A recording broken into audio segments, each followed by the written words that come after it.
Nzambe ya pambola bino bino nyonso bozolanda biso, que le Seigneur vous bénisse. Sosoko ba toujours dans l'enseignement na biso ya bandoto numéro 2. To sambe la kolo to pesi o merci na kombo na Yesu Christ pambola tango yo. Moko azolanda biso za la béni za la édifier au nom de Jésus Christ. Amen. Bien aimé nzamba pambola bino to lobaki la fois passé likolo ya bandoto. Ndoto ezo communiquer message, ndoto ezo communiquer o ezali enseignement. Qu'on néglige jamais d'autres na vie na yo. Lelo to ikolo bela sorte musu bandoto o ezo ko annoncer l'esprit des morts. Molimo akufa. Bien aimé, na mukanda Job 33 verset 14 à 18 Bible bi Dieu parle tantôt d'une manière ou d'une autre mais on ne prend point garde. Nzamba lo bakana balolenge ebele kasi batu bazali ko prêter attention te. Ndeko langai. Ndoto ni olotaka na butu. Ezana batu misusu balotaka ba cercueil. Tango zolo taba cercueil, tout simplement que ça annonce la mort. L'esprit des morts, molima kufa. Tango zolo anda mutu, ezana ba signe etal saka ke mutu azana se esprit des morts. Signe liboso sa ke mutu abandakolo takaka bandoto mabe. Signe mi balé mutu abando vivre ba blocage. Ou azana esprit des morts. Ando vivre blocage donc pour ba kabele passe ba limitation. Ben incompréhension dans la journée, qu'on soit dans discussion, parce que si nous avons mis ça, qui va provoquer toujours Moutouana. Alors vous avez la victime toujours à provocation. Sauf que vous avez signé et baké. Et là, comme vous avez dit, vous avez là. Dès qu'on a il faut que la délivrance soit comme on a eu ce Massia. D'autres nuances, c'est la signification. D'autres nuances, c'est la message où ils sont communiqués. Soko moni ndoto zolota ba cimetière esprit de mort donc si na mbala pa ba cercueil tout ça na ba cimetière zolota cimetière moko bokunda ndeko na bino kala zolota yango chaque fois yibake moni makufa zolanda yo neti moi si moko asali 2 ou 3 fois na songe zolota kaka cimetière gombe zolota kaka cimetière ya gombe mais azali na discernement ta négliger yango. Mais na butu un jour alali akufi pe na pongi ozomona donc ndoto nyonso ça na signification nango ezana bandoto mususu ezoko annoncer toujours liwa maka bandoto wana ezanda ini ozomona batu oyo bakufa kala ozaki na relation na bango ekoza la papa na ya kufa kala omoni na ndoto ezo note ya bongo ezoko signifier que esprit de mort ezolanda yo il faut la délivrance au nom de Jésus-Christ parce que tant mutazolo ta toujours batu bakufa bazolanda ye ezande liwa ezolanda ye yom to zolanda nga ezali liwa ezolanda luka délivrance au nom de Jésus. Délivrance est possible na kombo na Yesu Christ. Olota katango nyonso moi si na akufa ozoko sa couple na ye yeba ke eza esprit de mort ezolanda yo.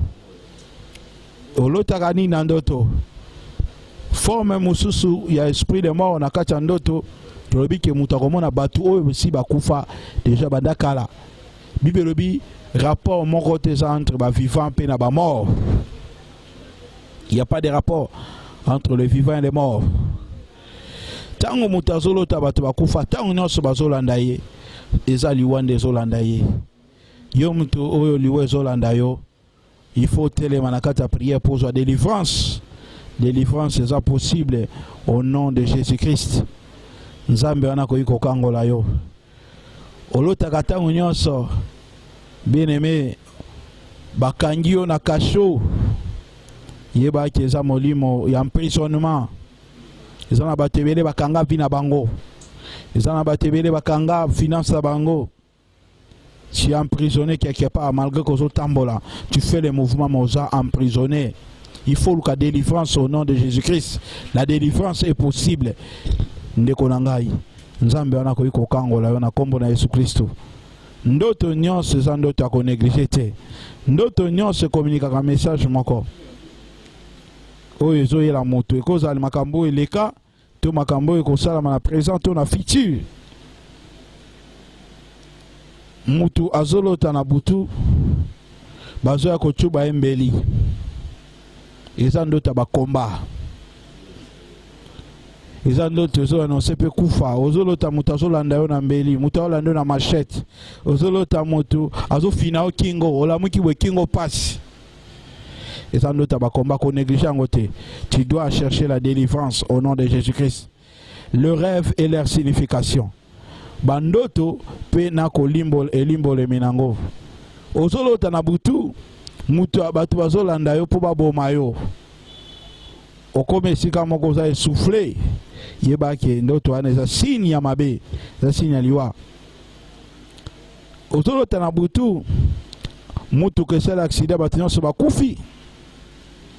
Olotaka ndengo wana yeba ke liwa ezolanda yo. Oloti na butu basoda bakangi yo, et ça peut esprit de mort. Forme ni yando tolo taraminga mingo zo annoncer liwa. Ndeko nanga il faut la délivrance.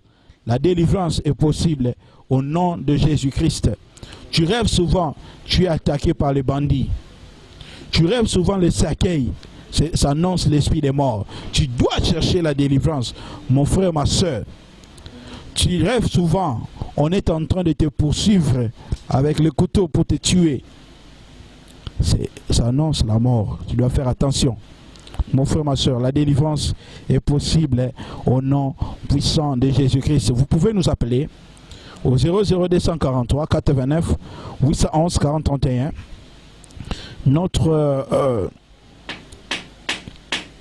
Notre numéro est affiché au bas de l'écran pour que nous puissions vous suivre dans la prière et interpréter aussi votre songe, parce que nous avons cette capacité-là d'interpréter les songes. Dieu nous a donné un don.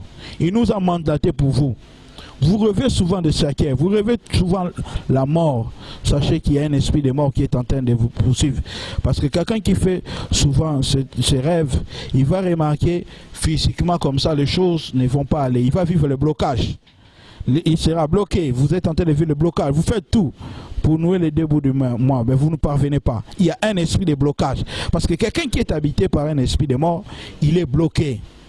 Rien de ce que vous faites n'avance. Cherchez la délivrance, mon frère, ma soeur. Jésus-Christ peut vous délivrer. La délivrance est possible au nom de Jésus. Vous rêvez souvent. Vous êtes poursuivi par les militaires. Ces rêves-là annoncent, bien aimé, le combat et la mort. Il faut chercher la délivrance. Vous rêvez souvent les sexes des femmes et des hommes attachés à votre cou. Sachez que c'est un mauvais esprit. C'est le mari de nuit et des femmes de nuit.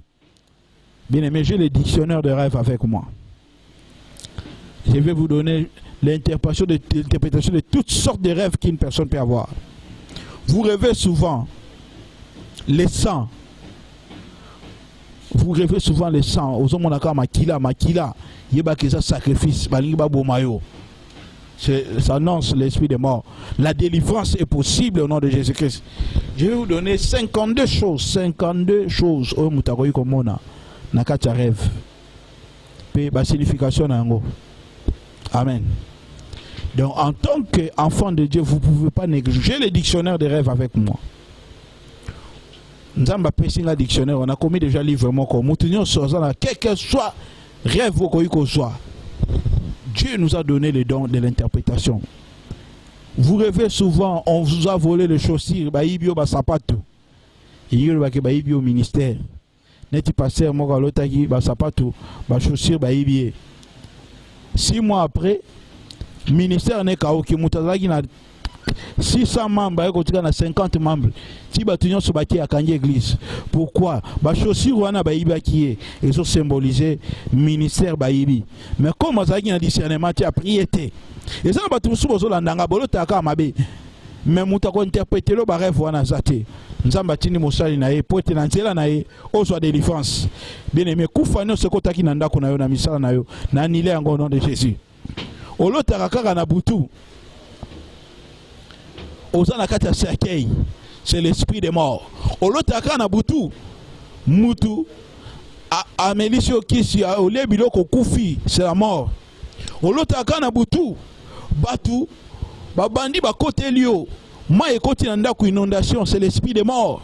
Parce que biloko oyo bandoto mabe e entrenaka kufa e entrenaka bokauki misala mutu kangami nyonso sala kekenda liboso te. Ozolota bato bakufa déjà bandakala, c'est l'esprit des morts. Nous avons 52 biloko, 52 choses où mutu soka mone on andoto. Pe ba signification nango. La délivrance est possible au nom de Jésus-Christ. Bino mutu bozolanda ngai, benga ngai yebisanga ndoto na olotaka na kopesa interprétation. Eza na mutu moko aloti bakangie na kati ya mal valise aza asphyxié. Donc moya pe malamu ezate, c'est la mort. Oloti ndako eziki incendie, eza esprit de mort. Oloti na butu mutu azoloba koboma yo na koboma yo, yeba que c'est l'esprit de mort. Oloti na butu bakangio singa na kingo mutazolando na mbeli, c'est l'esprit de mort. Tu peux avoir la délivrance au nom de Jésus-Christ. Yo mutozolanda ngai eso bandoto wana olotaka lingelo bake bazoluka yo na butu bazoluka na moi. Soki mutakoki yo te na butu, c'est que na moi okoka yo te. Il faut luka délivrance akombo na Yesu. Nzamba pakoli mosali na l'apôtre Thierry pona kobimisa yo na bandoto nyonso oya mabe oyo olotaka. Délivrance eza possible na kombo na Yesu Masia. Délivrance ya bandoto ya mabe eza possible na kombo na Yesu. Loba être délivré de l'esprit des morts, des rêves des morts. Oloti bangando ba melio to ngando asiyo na butu. Eza molimo kufa. Nyoka siyo, c'est l'esprit des morts. 52 choses. Oloti na butu bilamba na onyo sesiki mbongo esiki mutuka esiki eza kufa ozolanda yo e mutu azolota bandota boye vina ye na moyo ekokangama yo mtu ozolanda nga bakanga vina yo benga mosala nzambe l'apôtre Thierry akosambela pona yo tokolanda témoignage ya mwasi moko bandeko kolota pe bandota mabe akufaki déjà bandeko kolumba sola kopola na nzoto azaki na maladi ya sida menzamba bikisie témoignage wana ezawa ingénieur routier la bisango okoki kozwa délivrance likolo ya esprit de mort. C'est possible au nom puissant de Jésus-Christ. Délivrance eza possible na kombo na Yesu Masia. Yo mtolotaka bandota bongo vino eza avancé te bando kenda poto avansaka te olota kaka ozongi pa na bino ozongi na njili ozongi na Congo awa et puis bakundi yo muta solota bakundi e basalele matanga, c'est l'esprit des morts. Okoti kolonga kufa, la délivrance est possible au nom de Jésus-Christ. Yo zola nanga de partout. Oui ko benga biso 00243 89 811 40 31. Numéro na biso dans la WhatsApp. Okoza en direct na mosala nzambe l'apôtre Thierry. Azana dictionnaire oyo nzamba pesi ngai dictionnaire oyo ezoko tali sa rêve nyonso. Naza nango na komi yango eza na plus de 52 choses au mutako mona na ndoto pe interprétation nango. Bandoto esprit de mort. Okoki kozwa délivrance likolo nango. Ko négliger ndoto te. Eza bati misu bazotambola ezaka posa pamba. Et puis muto souvent zolota bandoto akufa abando remarquer ni premièrement ako bando ko vivre ba blocage faut batu bakabele ko za passe misana ko kangama. Deuxièmement mutandengo wana batu bando toujours ko lukela yo makambu ba provocation batu mbola yo likambo moko komela okaka ofandi bo sale loko moko te me mutu moko eka provoquer yo aswani so poka likambo moko komela yo. Tu es un sujet au malheur. Jésus-Christ peut te délivrer au nom de Jésus-Christ. Troisième chose, au muta komona, wa zolo tabando tamabe. Bien makambe bandako landaye, condamnation au malheur. Makambo zolando kaka. Obimi na likambo likamususu ye. Lokola ndeko moko asomba ki ba tronçonneuse aye nango na Afrika wa.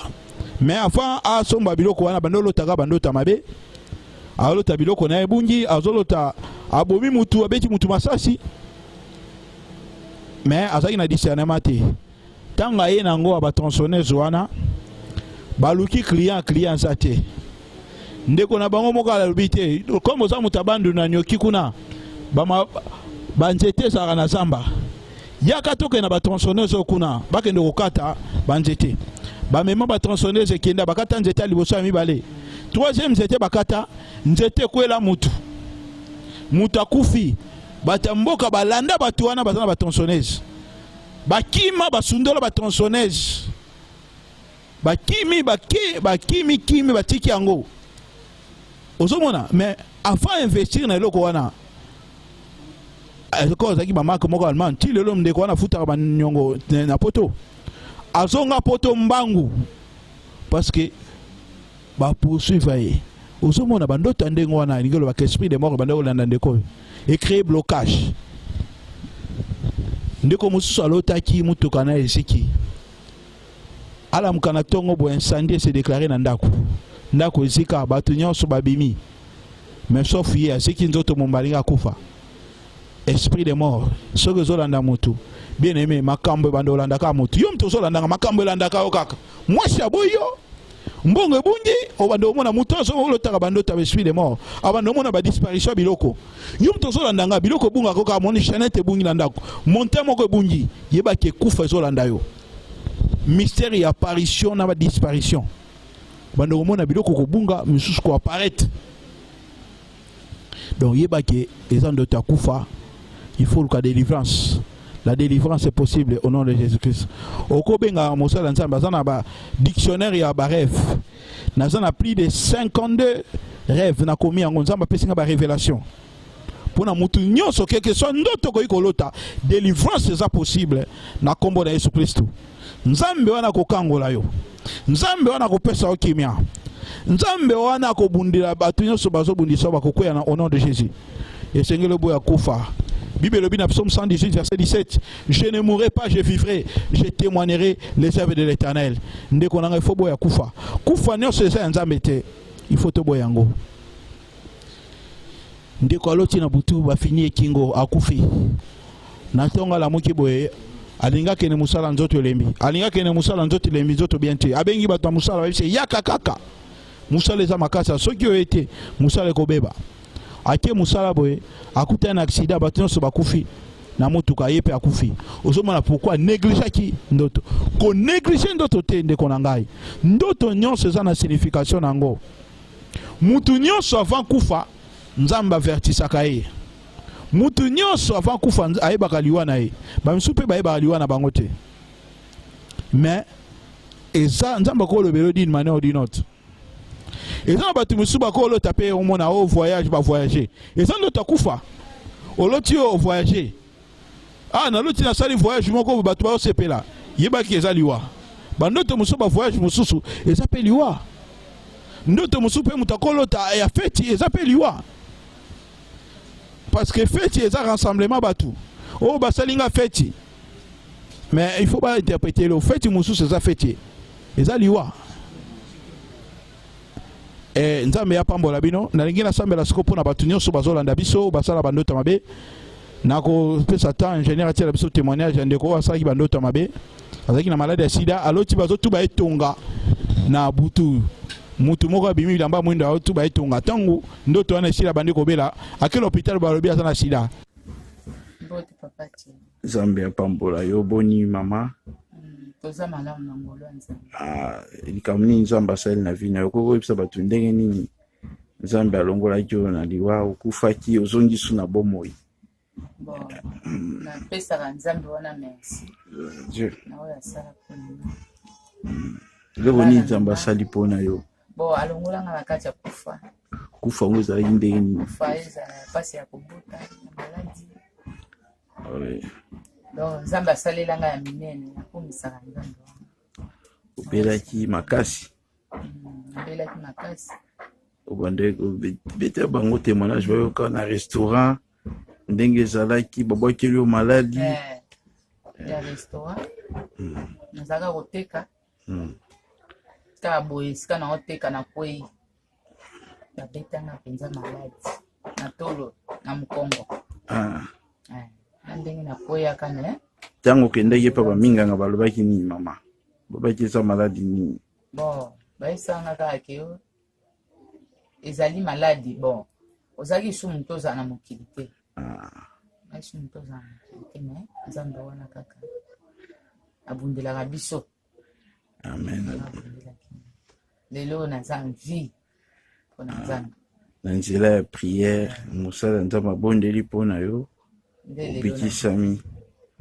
donc ozalaki deja mokufi donc batiaki biloko mabe na nzoto ezalaki deja liwa deja mpona nzambe wana likamuni okoyebisa bato bazobela baza bamaladi lokola bacancer basida bazalaka na bondima abikisaka kondima ezala munene nzambe wana kufa te aza na bomoi ye azali mpona baoyo soki bango bandimi akosala mpe mpona bango akosala mpona nini quelque soit likambo na bango ata bakufi ata akosala kondima kaka donc nzambe asalaka miracle asalaka na baoyo mpe batalelaka ye gloire à Dieu baoyo batalelaka ye baoyo bapesaka elikya na bango ame na bango esprit na bango epai ya yesu atikaka te yesu apesaka bomoi ata balobi situation eza ndenge nini ata balobi opoli ata balobi ke maladi wana ekobika lisusu te nzambe ekobika yesu kristo aza na bomoi ekobika abikisaka kangolaka ya lokotaka sukolaka pangusaka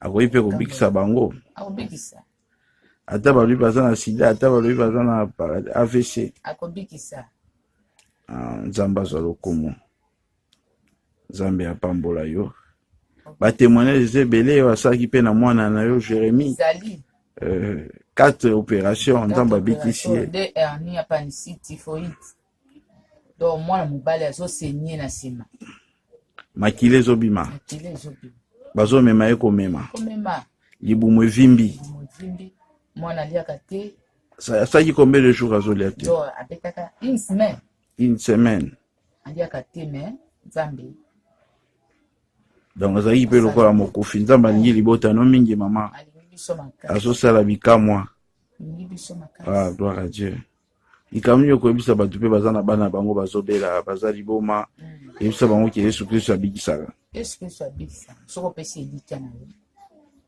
me bakopesa elikya yango ndenge nini kasi nakondima kosalela oyo azoloba nzambe oyo azokoma ifo bandimela mpe basali na ye tambola na kobanga nzambe tosa basali okomona miracle donc miracle eza lelo ezali mpona motu nyonso oyo andimi akomona miracle tokobenga mpe Jérémie bato bamona Jérémie ezali nzambe asalaka miracle yesu kristo abongwani te aza ndenge moko lelo mpe lobilani tala kaka ngai surtout ka ya ngai ya kobota mwana deja esi apolaki na libumu placenta esi epasuka na libumu miracle mosusu nzambe asali placenta esi epasuka na libumu epasuki mwana asumbelanga na libumu me oyo oza na bomoi naza nazotambola nazolia nazoseka nazomela me na dernier mita baminganga balobi te ka oyo eza esuka na biso te so tokomi 0 po biso tosali transfert to akufa na ye mama na mwana yesu kristo nzambe wana ya ngolu nashanzaki hôpital mosusu nga nakendaki koshanze kaka ya famille moko nake koshanze poko kuna balobi nanga te ifo yo lelo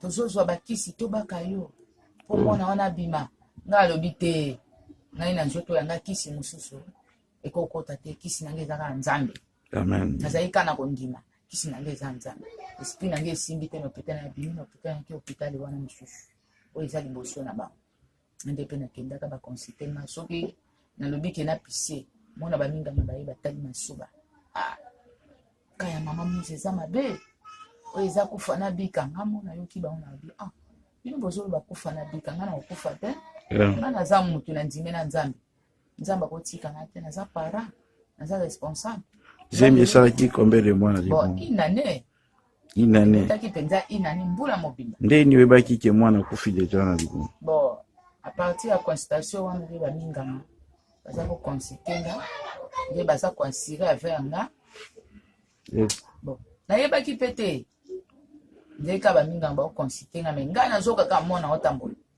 me ngonga kaka ya okende kobota boye 9 mois encore 2 semaines alekisa 2 semaines bayesinga mwana ndenge azaza daya okufa me okola nga mu mpe nazali kaka na kondima na ngai donc kondima nde moto ebikisaka ya ngai nde ebikisaki ngai nalobi ngai libumu nanga bakotianga mbeli te sans opération nzambe asalaka opération sans cicatrice yesu kristo abikisaka na ndenge nakotaki na salle d'op abi yo kobota te kobota na eza pasi fo opération nayesi munganga ngabi nga na kobota eloko moko eza te prière baozela 0 tokomi 23h pasi ezwinga makasi yakotinga na salle d'op awa munganga abengi papa fone yo yaka mwana abimisi mutu abimisi kingo komi na oyo mwana obima lisusu te mwana obima lisusu te nde nayebisi docteur wana benga papa Frank abengi papa Frank yaka papa Frank mobali ya mama musi matela mama musi nga nayebisi na bia matela nga na libongo te nakobota nga naza likambo na mutu te nasalela nzambe mpe ya minene natumbela ye bambeka nakota mpesi nazalaki nde mosali na ye naza moyembi atako nazonga nsima nzambe ayebi na buku ya bato bomoi na nzambe wana tozalaki si heure moko boye nzambe aye kosala 0 heure balobaki ya opération mama akokufa mwana mpe akokufa mwana ndenge akangami nga wana nasengi bango ji nayi bopesa nga ji na ji wana nga moko na bondeli ji wana ji oyo ezala esu ji te ebalipani makila esala délivrance osala mpe mpo na ngai yanga kana nde kozala diligente na ngai ekozala nyonso yange ekozala pole jiji wana na binzambe pesanga makasi ya samso mpe eyaki kati na nga na ndenge nayaki komona mwana mpe abimi nakumisaki nzambe atako abimaki ya kokufa me nainama na zanzi napambolaki nzambe na ngai ya paster Thierry parce que bato misusu mpe bakufaka na bakao me yo okufi te nzambe aza monene Yesu Christ asala. Que Dieu vous bénisse, maman. Merci beaucoup. Mais papa Thierry peut attirer qui n'a été. Alors qu'il toujours accompagné nanga. Nzela ba prière. Nzela ma bonne delina maman Rachel. Attirer qui n'a été. Nzela qui pénéka na bango toujours. Nzambe na suba ki na. Yango na tato la ki nzambe na ya munene. Mais loka kopesa ezate. Loka kopesa ezate na pesi ka merci. Ndenge bakangoli mama onaliwa na maladie ya sida bandoki bapesaki ye yo po oza na même situation ko benga poto akosambela pona yo ndeko nanga de partout ozolanda biso lotaka bandota mabe ya liwa nzambe akoyi kokangola yo nzambe poni mosali na epo bisa botakata kufa na suka ya année oyo la délivrance est possible na kombo na Yesu Christ langi na sambela pona batu nyonso balotaka bandota mabe Jésus Christ akodélivrer yo. La délivrance est possible na kombo na Yesu Masia. Nzambe apambola moko na moko. Yom tolandi biso lotaka basake. On se retrouve à toucher le message oyo. Oiko benga biso. Mosala nzambe l'apôtre Thierry akosambela pona yo. Quel que soit sika batie yo, délivrance est possible au nom de Jésus-Christ de Nazareth. Nasambeli mutu nyonso azolota bandota mabe nzambe kangola ye. Mutu nyonso aza destiné pour na kufa nyonso nzambe te semence nyonso to balonaki na vina yo na nzela ndoto ya liwa na nzela ndoto ya sake na nzela ndoto ya cimetière na nile yango nom de Jésus Christ semence nyonso balonaki na nzela ndoto ya sake na nile yango nom de Jésus Christ kufa nyonso baprograma ki na monde ya ténèbres contre vie na yo ezala nile au nom de Jésus. Au nom de Jésus. Bima na saki yo na esika batiaki yo. Bima na libulu na esika batiaki yo. Na kombo na Yesu Kristo. Amen. Nzamba pambola bino yo mtolotaka mabulu badilitio na libulu eza pe molimo aliwa. Donc ndoto na ndoto eza na signification nango benga apôtre akosambela pona yo. Na pesi bandeko nyonso bazolanda biso mbote. Na pesi mbote na ndeko na biso bandeko nyonso adoka Steve Eskis. Ya ingénieur Randekita na pesi mbote na Pasteur Jordi na pesi mbote na ndeko Elvis Mbolakofo na pesi mbote na révérend Richard Pandi na pesi mbote na mama Isabelle na pesi mbote na nzambe apambola bandeko nyonso balandi biso bandimi nyonso ya SIFA Centre International la foi agissante na Limete na pesi mbote na Pasteur Claude Lumbala Tumba nzambe apambola yo sikozami Église Monde des Oliviers na Belgique nzambe apambola yo na pesi mbote na ba ndeko nyonso ya oyo na mokili mobimba. Isabelle nzambe ya pambola yo, maman Rachel Tanda nzambe ya pambola bandeko nyonso bazana la biso de partout dans le monde. Soyez bénis. Que le Seigneur vous bénisse. Nada Roda de Tumba nzambe ya pambola yo. Bana nyonso ya biso soyez bénis. Doc Saifai blessing nzambe ya pambola bino. Ciao, à la prochaine nzambe ya pambola. Merci.